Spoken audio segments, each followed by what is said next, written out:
Fala galera do Paz 3, seja muito bem-vindo aqui ao canal. Provavelmente vocês que já estão acostumados aqui com o canal estão estranhando um pouco, né? Eu não tá aparecendo aí para vocês. Mas primeiramente eu gostaria de pedir desculpas por isso, tá? Eu havia feito uma promessa de um conteúdo para vocês. Hoje é quarta-feira, dia 13. Vocês vão fazer a prova no próximo domingo, dia 17. E eu tinha me organizado de uma forma de no final de semana gravar aí a resolução dessa prova do ano passado, da prova de 2022, que era o que eu tinha ficado devendo para vocês. Mas infelizmente, enfim, não vou me explicar aqui muito, mas aconteceram algumas coisas aí no meio do caminho que me impossibilitou de gravar esse conteúdo no fim de semana.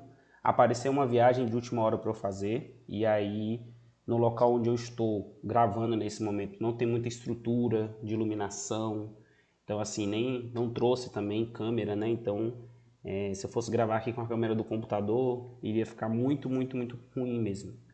Então, assim, para cumprir a promessa que eu havia feito para vocês, que até a data da sua prova estaria completo aqui no canal as resoluções do PAS 3 desde 2016. Então, para cumprir essa promessa, eu vou fazer esse tipo de vídeo um pouco diferente, tá? Então, vocês não estão me vendo, vocês vão ver somente a tela aí de resolução. Provavelmente esse vídeo vai sair até sem thumb, porque nem isso eu vou ter tempo de fazer, nem pedir para alguém fazer nessa correria. Mas promessa é promessa, dívida é dívida, e eu estou aqui muito feliz em estar aqui cumprindo esse compromisso, tá? Então aqui no canal a gente tem resoluções da prova do PAS 3 desde 2016, certo? Então, completando esse vídeo agora, são 7 anos de resolução, sendo que a última prova, a penúltima no caso, né, a prova de 2021, eu já lancei ela aqui no canal já tem algum tempo, e ela foi bem detalhada, né? Eu consegui dividir ela em vários vídeos.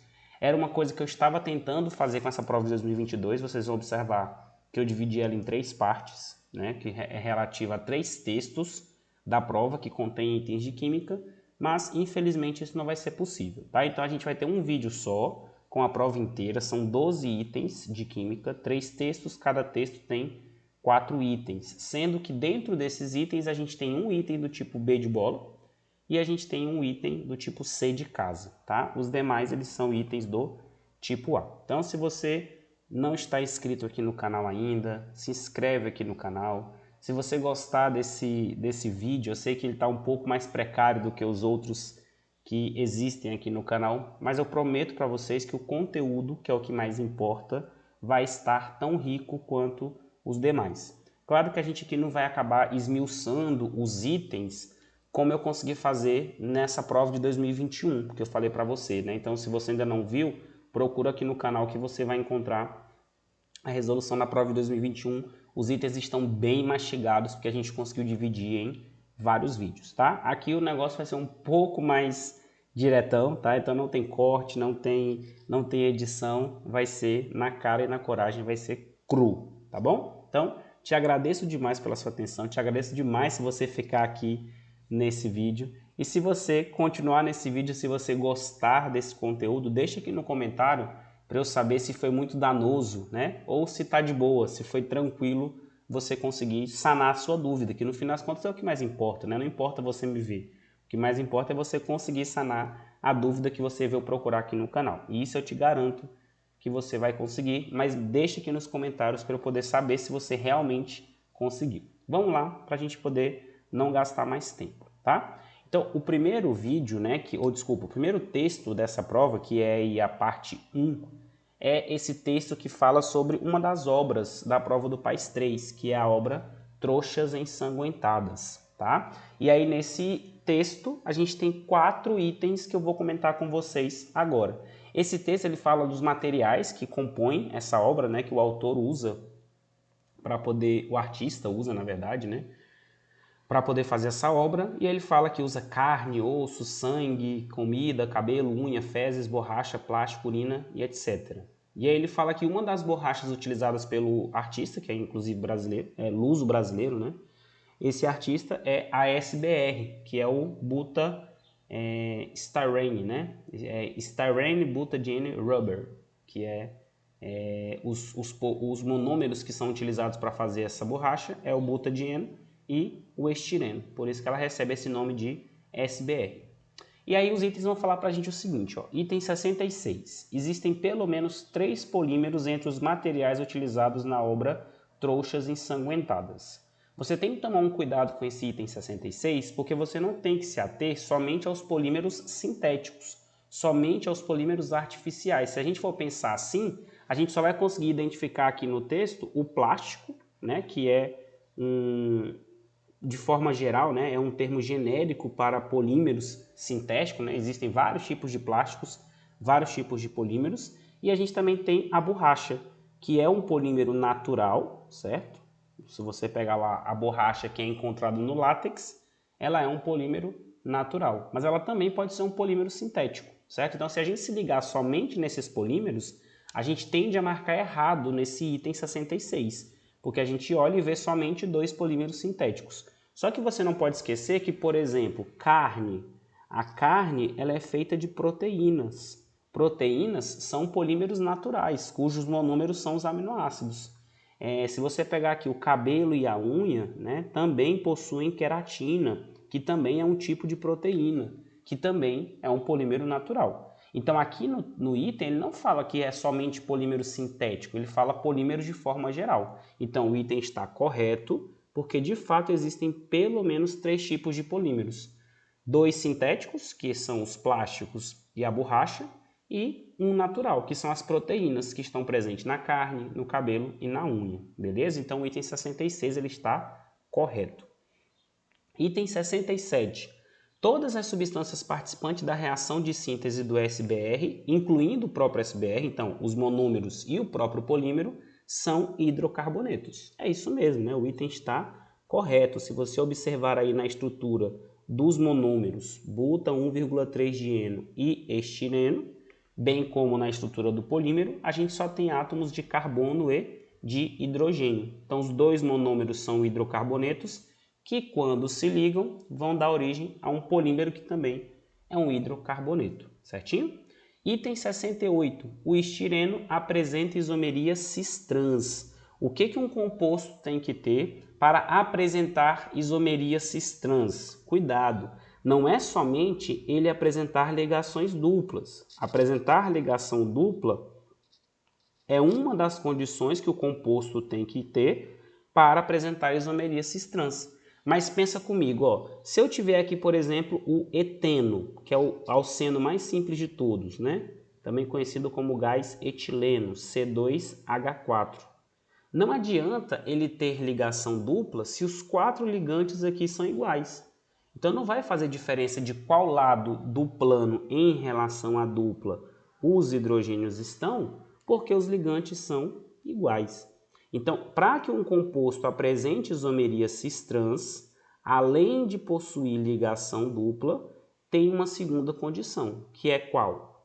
Num carbono, os ligantes têm que ser diferentes. Então, eu vou chamar aqui genericamente de A e B, tá? Então, neste carbono da dupla, os ligantes têm que ser diferentes entre si. E além disso, no outro carbono da dupla, os 2 ligantes deles têm que ser os mesmos do que o carbono que a gente já comentou aqui, ó. Então aqui neste outro carbono também tem que ter os mesmos 2 ligantes diferentes entre si, que eu estou representando genericamente de A e B, do que tem no outro carbono. Aí eles podem estar os 2 que são iguais do mesmo lado, a gente chama esse isômero de cis, e a gente pode ter os 2 que são iguais em planos distintos quando a gente usa a ligação dupla como referência. Aí a gente chama esse isômero de trans. Então, essas são as condições que um composto tem que ter para poder apresentar isomeria cis-trans, coisa que o estireno não tem. Porque embora ele tenha uma ligação dupla, dos 4 ligantes que estão nesses carbonos da dupla, 3 são hidrogênios, né? Então, se você pegar aqui, ó, a ligação dupla do estireno, 2 deles são hidrogênios que estão no mesmo carbono. No outro carbono a gente também tem um hidrogênio que não está aparecendo, mas ele está aí. E a gente tem aqui um radical fenil, né, que é derivado do benzeno. Então, dos 4 ligantes, 3 são iguais entre si, que são os hidrogênios, e só um é diferente. Então, neste caso, mesmo tendo ligação dupla, o estireno não apresenta isomeria cis-trans. Beleza? E o 69, a reação apresentada é uma polimerização de condensação. Esse item também está errado. Isso é uma confusão comum que acontece. Deixa eu apagar um pouquinho aqui esse isômero cis e trans aqui, só para a gente poder comentar esse item 69. Isso é uma confusão bastante comum que vocês fazem normalmente, que é a classificação de polímero em ser homopolímero e copolímero, e ser um polímero de adição e um polímero de condensação, tá? Uma polimerização de condensação. Uma coisa não é sinônimo da outra, tá? Embora seja comum, de novo, embora seja comum que os polímeros de adição sejam homopolímeros, isso nem sempre vai acontecer. É este caso aqui, ó. Este polímero ele é de adição, ele não é de condensação, por isso que o item está errado, só que ele é um copolímero, porque os monômeros que estão compondo esse polímero, eles são diferentes entre si. Só que quando eles se ligam, você não percebe a liberação de uma molécula pequena, que normalmente é a água, né? Normalmente, quando você tem uma polimerização de condensação, existe liberação de molécula de água, mas não necessariamente é água. Inclusive, nessa prova de 2021, que eu já comentei aqui no canal, que eu comentei aqui no vídeo, tem lá um polímero de adição que... Aliás, o polímero ele é de condensação, desculpa. Lá na prova de 2021, o item é o mesmo, né? Só muda a reação de polimerização. Lá o polímero é de condensação, tá? Existe liberação de molécula de HCl ou é FSL3, se eu não me engano. Depois você procura aqui no canal, tá? E ele tem liberação de molécula pequena, tá? Só que não é o que acontece nesse caso, né? Nesse caso aqui a gente tem um copolímero, ou seja, os monômeros são diferentes, só que quando eles se ligam, eles não se ligam com liberação de molécula pequena. Então, aqui, ó, o que caracteriza a polimerização de condensação é isso, liberação de molécula pequena. Normalmente água, mas nem sempre água, como nesse exemplo que eu dei para você da prova de 2021. Tá? Lá liberava uma outra molécula pequena que não era água.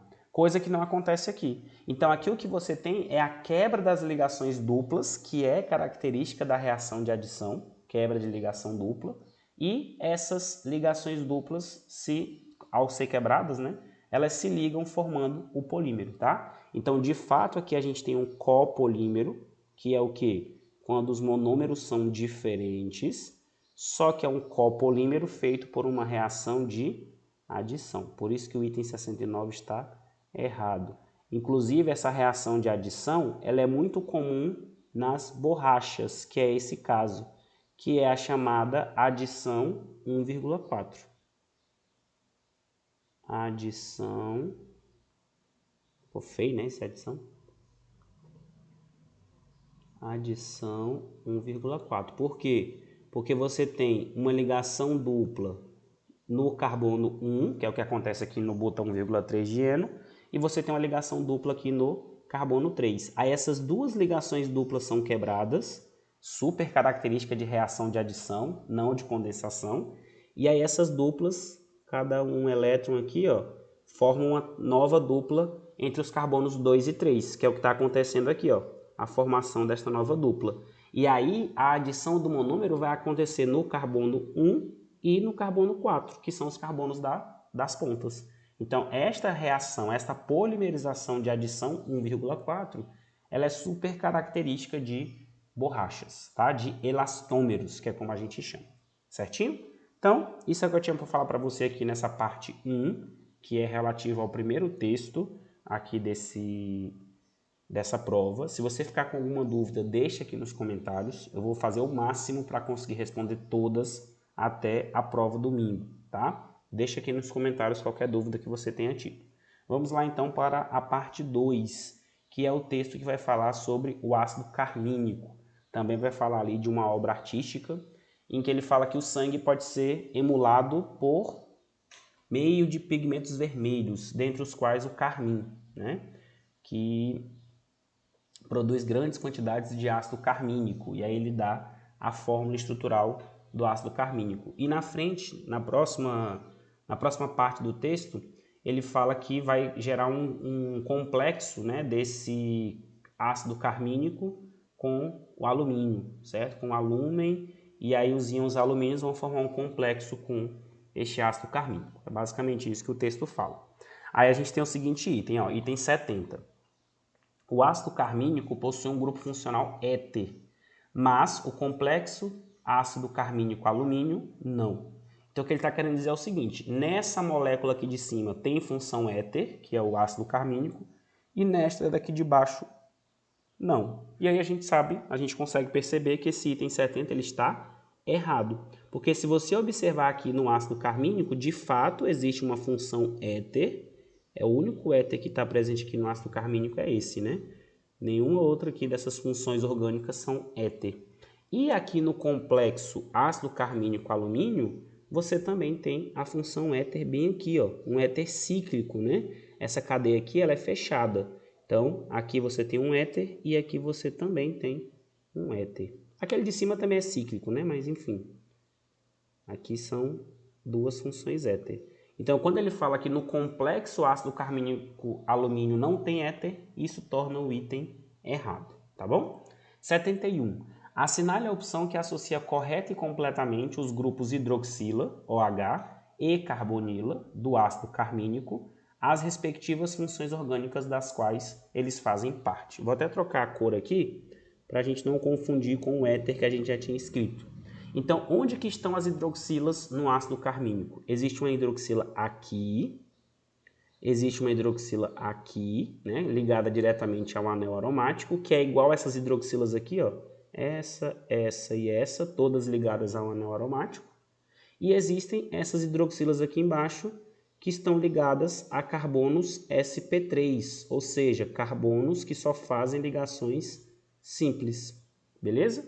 Então, quais são as funções orgânicas às quais essas hidroxilas correspondem? Bom, essa hidroxila aqui ela está ligada juntamente com uma carbonila. Quando isso acontece, a gente sabe que, na verdade, isso é uma carboxila, que é a carbonila ligada com a hidroxila. Isso a gente chama de carboxila, que é referente à função orgânica ácido carboxílico.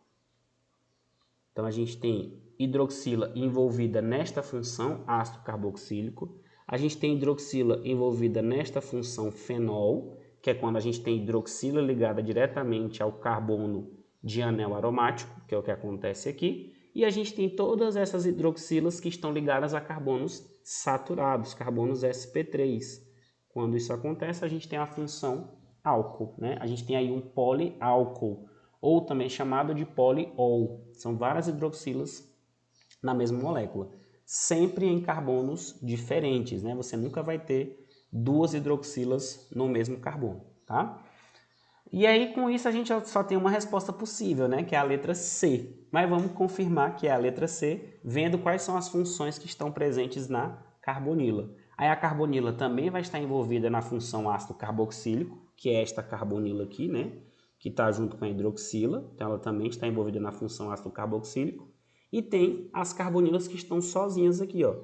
Esta carbonila e esta carbonila. Quando isso acontece, o que a gente tem que observar? A gente tem que observar o que tem dos dois lados dessas carbonilas. Se dos dois lados forem carbonos, que é o que acontece aqui, né? Então, a gente tem a função cetona, tá? Então, aqui a gente tem uma cetona e aqui a gente também tem uma cetona. Por isso que, de fato, a resposta correta é a letra C, tá?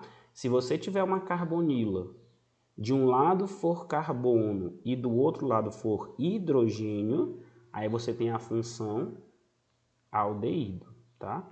É diferente da função cetona. Na cetona, a gente fala que a carbonila é secundária, ela está ligada a dois carbonos. No aldeído, a gente fala que a carbonila é primária, ela está ligada só em um carbono, por isso que a resposta aqui é a letra C. Item 72, esse aqui já é um item de Ka, né? Um item de ácido, um item de equilíbrio iônico, em que a gente vai usar a chamada lei da diluição de Ostwald. Pessoal, como eu falei para vocês, a ideia deste vídeo é ele ser mais curtinho, mais rápido, a gente não consegue esmiuçar todos os detalhes, tá? Se você tiver com dúvida de onde que esta fórmula da lei da diluição de Ostwald chegou, nem consegui falar, né? Lei da diluição de Ostwald, que foi o cientista que propôs isso aqui, aqui no canal, nas outras resoluções de prova, isso aqui é muito comum de cair no PAS 3, tá? Então, outras resoluções de prova aí do PAS 3, você consegue achar o passo a passo que a gente faz para chegar nesta fórmula, tá? Então, não vou fazer isso aqui no vídeo. Qualquer coisa, se você ficar com dúvida, deixa aqui nos comentários também.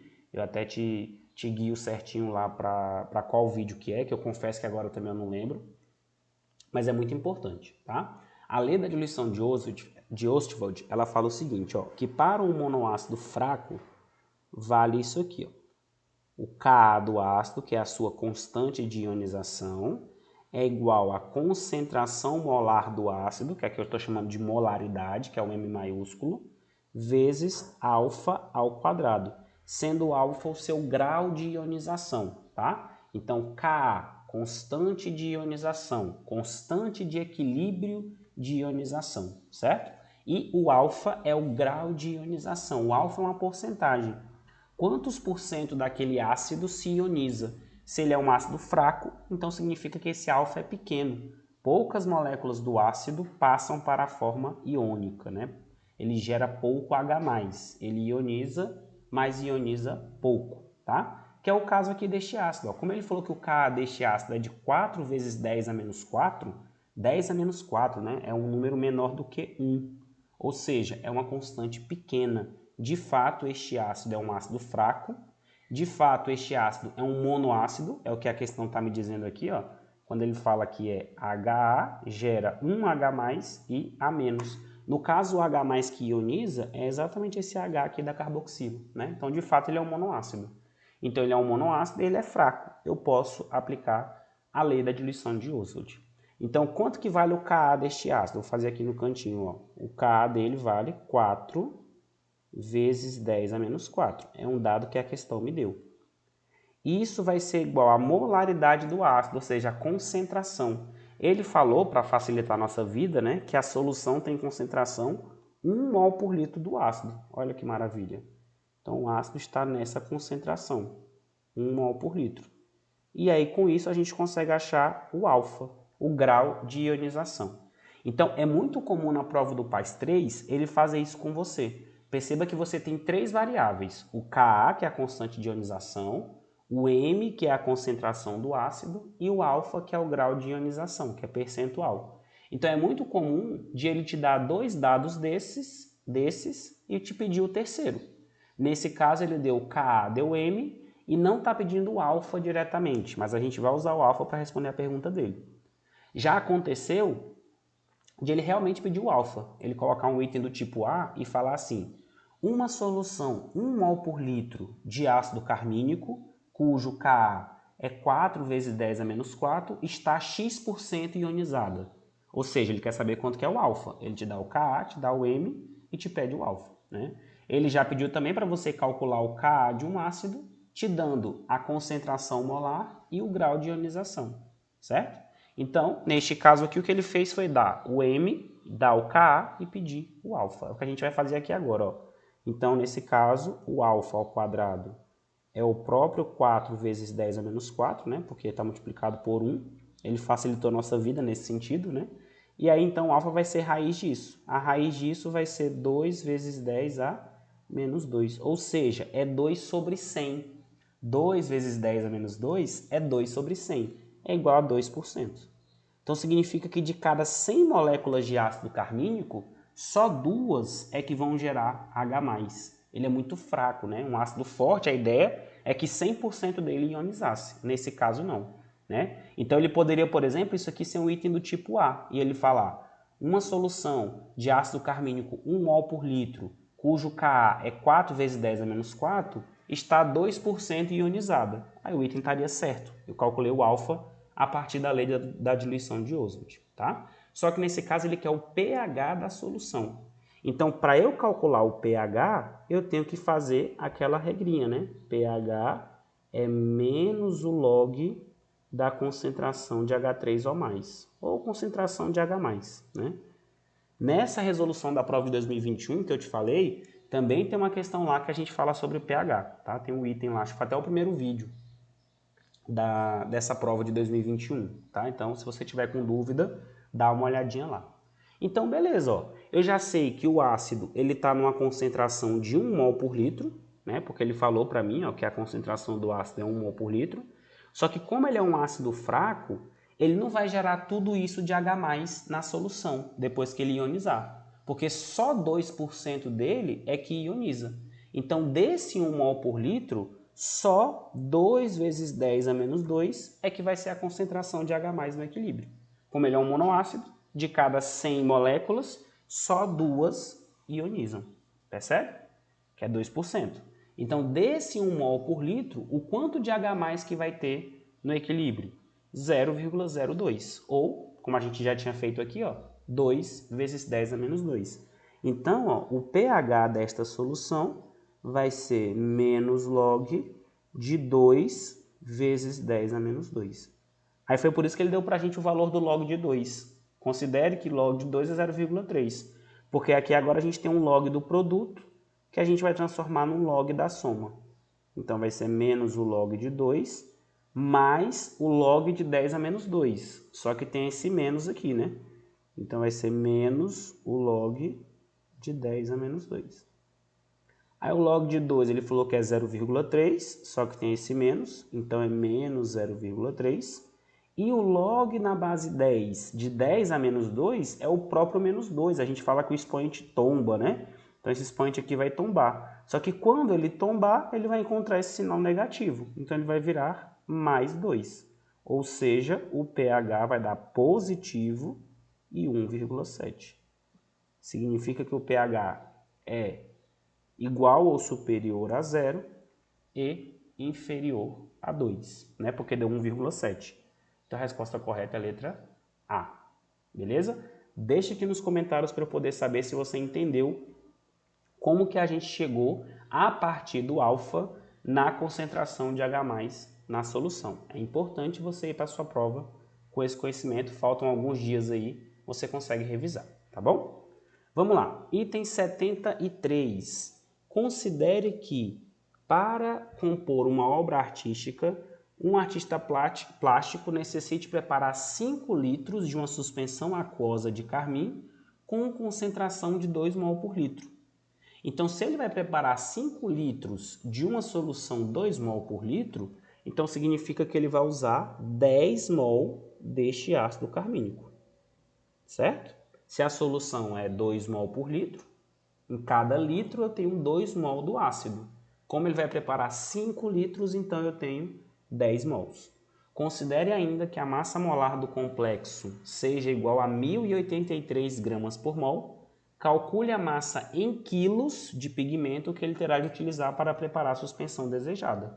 Bom, se ele vai usar 10 mol e a massa molar do pigmento é 1.083 gramas por mol, olha como ele foi bonzinho, né? Ele até já deu para a gente calculada a massa molar. Então, basta multiplicar 10 mol pela massa molar, mol vai embora com mol, vai sobrar grama. Então, isso vai dar 10.830 gramas. Só que ele não quer em gramas, né? Ele quer em quilos. Então, para transformar isso daí em quilos, eu tenho que dividir ali por 1.000. Então, isso vai ser a mesma coisa que 10,830 quilos. Só que ele não quer que eu marque assim no cartão, né? Para a marcação no cartão, multiplico o resultado obtido por 10. Então, este valor que está em quilos, eu vou multiplicar por 10 para poder marcar no cartão. 108,30, despreza a parte fracionária, e é isso que eu vou marcar no cartão. Centena 1, dezena 0, unidade 8, tá? Então, ele poderia ter simplesmente pedido para dividir o resultado lá em gramas por 100, né? Para poder marcar no cartão a resposta. Mas, enfim, ele pediu para transformar em quilos, ou seja, dividir por 1.000, e depois pediu para pegar o resultado e multiplicar por 10 e desprezar a parte fracionária para marcar. Então, para transformar 10.830 gramas em quilos, eu dividi por 1.000, aí deu 10,830 quilos. E para marcar no cartão, eu multipliquei por 10, o que deu 108,30. Certinho?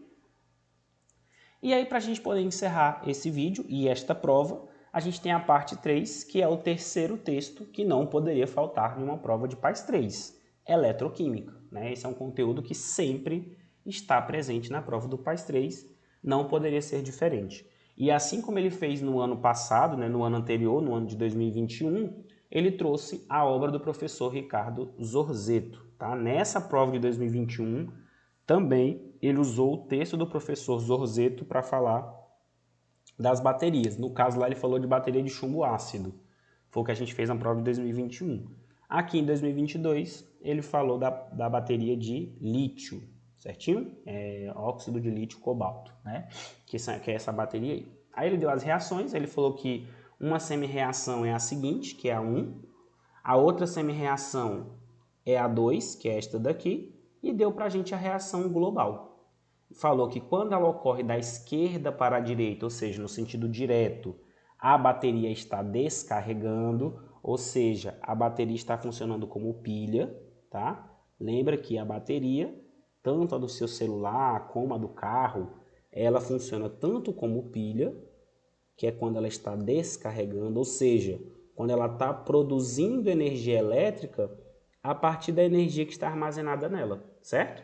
E ela também pode funcionar como eletrólise, que é quando ela está carregando, que é quando ela usa a energia elétrica para poder armazenar energia química. É o processo inverso, que nesse caso é quando ela acontece da direita para a esquerda, tá? Toda bateria tem esta característica. Bateria do seu celular, bateria do carro, né, que é o exemplo da prova de 2021.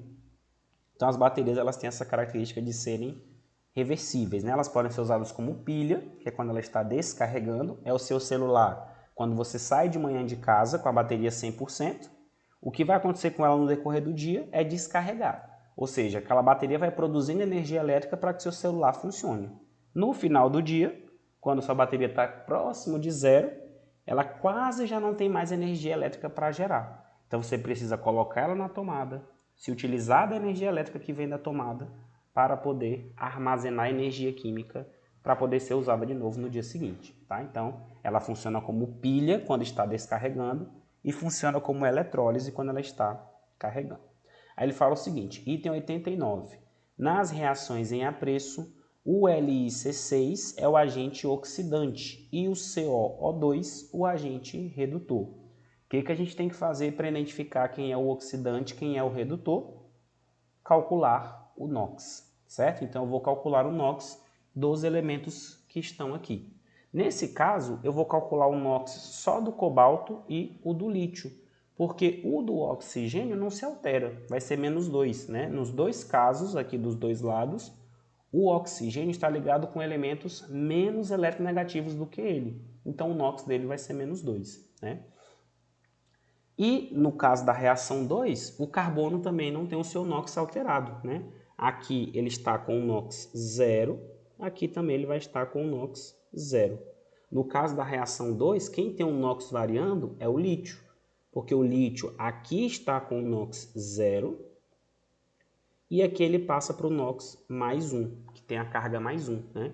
Então nesse caso aqui, ó, o lítio teve o seu NOx aumentado. O NOx do lítio aumentou de 0 para mais 1, ou seja, ele está passando por um processo de oxidação. Ele está aumentando o seu NOx. Aqui no caso, ó, o cobalto, no COO2, qual que é o NOx do cobalto? Bom, o NOx do oxigênio a gente sabe que é -2. Como eu tenho 2 oxigênios, então aqui vai dar -4. Para zerar, o NOx do cobalto tem que ser mais 4, certinho?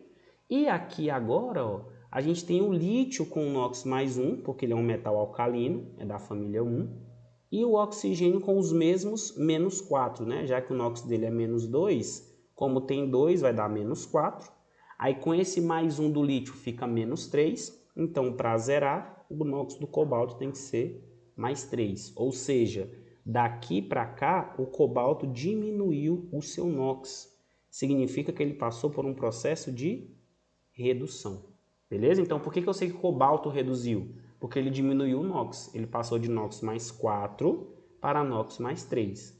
Por que eu sei que o lítio oxidou? Porque ele aumentou o seu NOx, ele passou de 0 para mais 1, tá bom? Não custa nada eu avisar que aqui no canal a gente também tem um mini curso de eletroquímica completo. E a primeira aula desse mini curso é exatamente explicando como calcular o NOx. Tá? Então, se você ainda está com dúvida, ainda dá tempo de chegar na prova domingo com esse conhecimento em dias. Tá? E aqui que a gente tem então, a espécie que reduz é o chamado agente oxidante. Tá? Não esquece isso, não confunde. Quem reduz é o agente oxidante. Quem oxida é o agente redutor. Por quê? Quem reduz está causando a oxidação do outro. Quem está reduzindo, quem está recebendo elétrons, é responsável pela oxidação de quem está perdendo elétrons. Para alguém perder, alguém tem que ganhar. Então, aquela espécie que reduz é o chamado agente oxidante. Aquela espécie que oxida é ela quem está causando a redução da outra espécie. Ao perder elétrons, ela está causando a redução da outra, que vai receber. Por isso que ele é o agente redutor. E aí, quando a gente fala de agente oxidante e agente redutor, a gente fala da substância inteira. A gente não fala só do átomo que está oxidando ou reduzindo, tá? Então, neste caso, quem está reduzindo é o átomo de cobalto. Só que o átomo de cobalto, neste caso, na reação 1, ele está em qual substância? Na substância COO2. Então, o COO2, vou até colocar aqui do lado, ó. O COO2 é o agente oxidante. Embora não esteja acontecendo nada com o oxigênio, o NOx do oxigênio não está mudando. Mas eu não falo do agente oxidante só do átomo, eu falo da substância inteira. Então, o agente oxidante é o COO2 e a mesma coisa vai ser aqui, ó. Embora seja o lítio o átomo que está oxidando, o agente redutor é a substância inteira, é o LiC6, tá? Então, para que o COO2 reduza, o LiC6 tem que oxidar. Por isso que quem reduz é o agente oxidante, quem oxida é o agente redutor. Neste caso, então, o item está errado. Ele quis exatamente que você confundisse, né? Ele quis que você dissesse que quem reduz é o agente redutor. Não. Quem reduz é o agente oxidante. Item 89, errado. Aí aqui a gente já consegue julgar o 90. Ó. Na semi-reação 1, o número de oxidação, que é o NOx, do cobalto passa de mais 4 no COO2, para mais 3 no LiCOO2. Certinho, foi o que a gente viu, né? Ele passa de mais 4 para mais 3. 91. É correto concluir que a semi-reação 1 ocorre no cátodo e a semi-reação 2 ocorre no ânodo da bateria de íon lítio. O que a gente tem que lembrar daqui? Cátodo sempre é o polo em que ocorre redução. Não importa se eu estou falando de pilha ou se eu estou falando de eletrólise, tá? Cátodo sempre é o polo em que ocorre redução. Eu gosto de lembrar do gatinho vermelho, né? Cat red, gato vermelho, tá? Então, cat, o cátodo, sempre está associado com red, com redução, tá? E o ânodo é o que se dana todo. Então, o ânodo sempre é o polo onde ocorre oxidação. O ânodo é o que se dana todo. Tá? Isso é besteirinha que a gente fala para vocês poderem lembrar. Tá? Então, o ânodo sempre vai estar associado com oxidação. Não importa se é pilha ou se é eletrólise. Tá? O que vai inverter de uma para a outra é o sinal. Tá? Lá na pilha, o cátodo é o polo positivo e o ânodo é o polo negativo. Tá? Então, na pilha vai ser assim. Na eletrólise vai ser o inverso. Na eletrólise, o cátodo vai ser o polo negativo e o ânodo vai ser o polo positivo.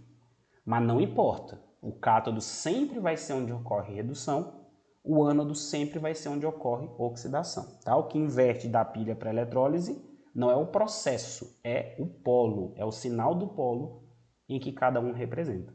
Então, neste caso, quando ele fala que a semi-reação 1 ocorre no cátodo, tá certo isso? Tá. Porque a semi-reação 1 é onde está acontecendo a redução. A semi-reação 2 é onde está acontecendo a oxidação. Então, ela acontece no ânodo, o item 91 está correto, certinho? E o item 92, de novo, ele está falando sobre energia livre. Eu já fiz esse alerta também nessa correção da prova de 2021. Então, sério, se você não viu a correção dessa prova de 2021, corre lá e maratona, tá? Tem uma playlist aqui no canal só sobre esta resolução, ela ficou bem completinha, eu dividi ela em vários vídeos e eu alertei você sobre a importância de ir para a prova do PAIS 3 sabendo sobre energia livre de Gibbs. Desde 2019 ele vem cobrando energia livre de Gibbs. Quando eu lancei lá um vídeo falando sobre energia livre, nessa correção de 2021, teve gente falando nos comentários que nunca tinha ouvido falar sobre energia livre, certo? Então, se você está nesse time de quem não ouviu nunca falar sobre energia livre, ainda dá tempo. Eu vou explicar um pouquinho aqui nesse item, mas nesse vídeo de 2021 está muito melhor explicado, tá bom? Então, não deixa de observar, mas eu vou responder aqui o 92, tá? A partir das informações apresentadas, é correto inferir que a reação 3 possui variação da energia livre de Gibbs positiva, tá? Quando ela está, é correto inferir que a reação 3. Então, quando ele está falando aqui da reação 3, pessoal, ele está falando do seu sentido direto, tá? Então, por mais que uma reação seja reversível, que é o caso aqui da reação 3, que é a global, quando eu falo dela, eu estou falando dela no seu sentido direto, ou seja, quando ela ocorre da esquerda para a direita, tá bom? Então, quando ela ocorre da esquerda para a direita, a gente já viu que ela funciona como pilha, ou seja, ela é uma reação espontânea, tá? Então, se você não lembra disso, dá uma olhada no minicurso, dá uma olhada na resolução de 2021 ou nas outras que tem aqui no canal, que isso está bem explicadinho, tá? Pilha é uma reação espontânea, enquanto que a eletrólise é uma reação não espontânea. O que isso quer dizer em termos de energia livre de Gibbs? Significa que na pilha a variação da energia livre de Gibbs é negativa, tá? Uma reação é espontânea quando a sua variação de energia livre é negativa, ao passo que a eletrólise, por ser não espontânea, ela tem uma variação de energia livre de Gibbs positiva, tá? Cuidado para você não confundir com o potencial da reação. Nesta questão lá de 2021, eu explico bem direitinho essa diferença, tá? Então, quando eu tenho uma reação espontânea, pensando em termos de eletroquímica, que é o caso da pilha, ela é uma reação que tem um potencial positivo, tá? Então, o potencial, ou ΔE, né? O potencial elétrico associado a esta reação, ele é positivo. E lá no vídeo eu explico por que é trocado. Por que quando ΔE é positivo, ΔG é negativo, que é o caso da pilha, tá? E, da mesma forma, na reação não espontânea, que é a eletrólise, lá também é trocado. O ΔE, a variação de potencial elétrico da reação, no caso da eletrólise, que é não espontânea, é negativo, tá? Então, pilha, espontâneo, a variação de energia livre de Gibbs é negativa, ao passo que a variação de potencial é positiva. Eletrólise, que é não espontânea, variação de energia livre de Gibbs positiva, ao passo que a variação de potencial é negativa. Como ele está falando dela no seu sentido direto, ou seja, quando ela ocorre da esquerda para a direita, ele está falando dela como pilha. Então significa que a variação de energia livre de Gibbs é negativa. Por isso que o item 92 está errado. Ficou claro, gente? Deixa eu voltar aqui um pouquinho rapidinho, só para ficar nessa tela que estava ali de apresentação. Eu esqueci de colocar ela lá no final, tá? E com isso eu te agradeço demais pela sua atenção. Mais uma vez te peço desculpas por esse formato mais corrido, né? Um pouco mais rústico, vamos chamar assim. Mas eu espero que realmente contribua para a sua resolução de prova e uma excelente prova para você no domingo. E saiba que você pode contar comigo, pode me mandar comentário aqui no YouTube, pode mandar direct no Instagram, que eu estou aqui pronto para te ajudar. Muito obrigado e até o próximo vídeo.